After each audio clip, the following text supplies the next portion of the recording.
இங்க ஒருத்தர் சிகரெட்டை கீழே போட்டதுமே அங்க இருக்க புல்லெல்லாம் உயிர் இருக்க மாதிரி நகர்ந்து போயிருது. அதை பார்த்ததுமே அந்த இடத்த தோண்டி பாக்குறான். அங்க மண்ணுக்கு பதிலா ரப்பர் சிமெண்டா வருது. அதுக்கப்புறமா கிளவுட்ஸும் அசையாம இருக்கிறத நோட் பண்ணவ வேகமா வீட்டு மேல ஏறி பாக்குறான். பார்த்தா கண்ணு கட்டின தூரம் வரைக்கும் அங்க இருக்க எல்லா வீடுகளையும் ஒரே பேட்டர்ன்ல ஒரே மாதிரி கட்டி வச்சிருக்காங்க. உடனே சந்தேகமா இருக்குன்னு அவனும் அவன் ஒய்ஃபும் கார் எடுத்துட்டு அங்க இருந்து வேகமா கிளம்ப ஆரம்பிக்கிறாங்க. ஆனா எவ்வளவு நேரம் கார் ஓட்டினாலும் மறுபடியும் அதே இடத்துக்கு தான் வர்றாங்க. சோ வேற வழியே இல்லாம அந்த வீட்டு உள்ள போயிடுறாங்க. அங்க இருக்க ஃப்ரிட்ஜ் உள்ள அவங்களுக்கு ஷாம்பைனும் ஸ்ட்ராபெரிஸும் கிடைக்குது. ஆனா அதை சாப்பிட்டு பார்த்தா அவங்களுக்கு எந்த டேஸ்ட்டுமே தெரியல.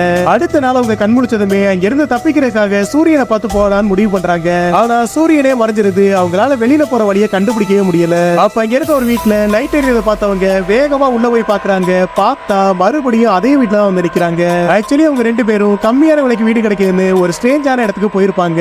ஆனா அவங்களுக்கே தெரியாம ஏலியன்கள் மனுஷங்களோட வாழ்க்கையை படிக்கிறதுக்காக உருவாக்குன ஒரு டைமென்ஷன்ல போய் மாட்டிடுவாங்க.